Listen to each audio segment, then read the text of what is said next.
اگر آپ کی نماز، اگر آپ کا روزہ، آپ کی زکوٰۃ، آپ کی حج جو آپ کر رہے ہیں، اگر یہ کر لینے کے بعد بھی آپ برائی سے نہیں رک رہے، یہ کر لینے کے بعد بھی آپ اللہ کے دین کو غالب کرنے کے لیے نہیں نکل رہے، یہ کر دینے کے بعد بھی آپ امر بالمعروف کے ساتھ ساتھ نہی عن المنکر نہیں کر رہے، صرف نیکی کے ساتھ ساتھ آپ جو گناہ کر رہے ہیں، جو ظلم کر رہے ہیں، ان کو روکنے کے لیے آپ جدوجہد نہیں کر رہے، تو دراصل آپ نے عبادت کا حق ادا نہیں کیا۔ یہ عبادات تو تھی بندے کی ٹریننگ، بندے کو تیار کیا جا رہا تھا کہ یہ بندے کو تیار کر رہا ہوں، اب یہ جہاں پر ظلم دیکھے گا ظلم کے خلاف ایک سیسا پلائی دیوار بن جائے گا، جہاں پر دیکھے گا کسی کا حق کھایا جا رہا ہے یہ وہاں پر اس کو اس کا حق دلائے گا، جہاں پر دیکھا کہ یہ کام اللہ کے قانون کے خلاف ہو رہا ہے یہ وہاں پر جا کر ان کو روکے گا کہ یہ کام تم اللہ کے قانون کے باہر ہو کر رہی ہو، جہاں وہ دیکھے گا کہ یہاں پر جو ہمارا نظام ہے وہ اغیار سے لیا جا رہا ہے وہ وہاں پر راہنی دیوار بن جائے گا۔ اگر یہ آپ کے اندر یہ چیزیں نہیں ہیں، اگر آپ کے نماز پڑھ رہے ہیں، روزہ رکھ رہے ہیں، اور اس کے ساتھ آپ کی نظروں کے سامنے اللہ کی حدوں کا پامال کیا جا رہا ہے، آپ کی نظروں کے سامنے فحاشی کے اڈے قائم ہیں، آپ کی نظروں کے سامنے شراب کی دکانیں کھلی ہیں، آپ کی نظروں کے سامنے رسول اللہ کو گالی دی جا رہی ہے، آپ کی نظروں کے سامنے عوام کی حاکمیت کے نعرے لگائے جا رہے ہیں، تو سمجھ لیجئے آپ نے نمازیں نہیں ادا کی، آپ کی نمازیں کسی کام کے نہیں، آپ کا حج کسی کام کا نہیں، آپ کا روزہ کسی کام کا نہیں، آپ نے تو وہ ادا نہیں کیے۔ اس کی مثال آپ اس طرح سے لے لیجئے، آپ کا کوئی آقا ہے، کسی کے آپ نوکری کرتے ہیں، کسی کے آپ جاب کرتے ہیں،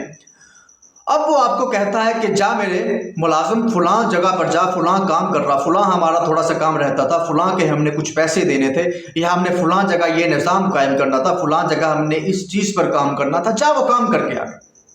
اب وہ جو اس کا ملازم ہے وہ وہیں پر اس کو اپنے آقا کو سجدہ کرتا ہے، اس کے سامنے ہاتھ باندھتا ہے، اس کو سلام ٹھوکتا ہے اور وہیں پر کھڑا ہو جاتا ہے۔ وہ پھر کہتا ہے یار میں نے تجھے کہا ہے جا فلاں کام کر کے آ، وہ یہ سن کے پھر اس کو سلام کرتا ہے، سجدہ کرتا ہے، پھر وہیں کھڑا ہو جاتا ہے۔ تو کیا کرے گا وہ آقا؟ یقیناً وہ اس سے غصہ ہوگا، اگر وہ بات پھر بھی نہیں مانے گا تو وہ اس کو نوکری سے نکال دے گا۔ تو یہی بات ہے، آج آپ نماز پڑھ رہے ہیں لیکن آپ کی نظروں کے سامنے سے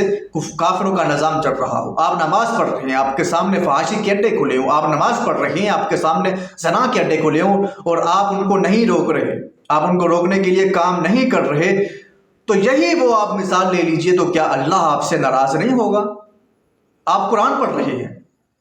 قرآن کو پڑھتے جا رہے ہیں، صرف پڑھتے جا رہے ہیں، آپ کو شراب کے حرام کی آیات بھی گزر گئی، سود کے متعلق اتنے جو اللہ نے اس کے متعلق جو اس کے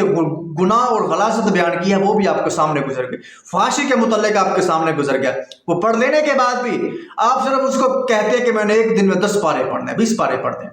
لیکن وہ جو اس کے اندر لکھا ہے اس کو آپ سمجھ نہیں رہے، اس کے اوپر آپ جدوجہد نہیں کر رہے، تو آپ کے قرآن پڑھنے کا کیا فائدہ ہو؟ نیکی تو مل جائے گی، ایک قانون ہے، آپ کو اجر تو مل گیا، لیکن جو اس قرآن کا حق تھا وہ آپ نے ادا نہیں کیا۔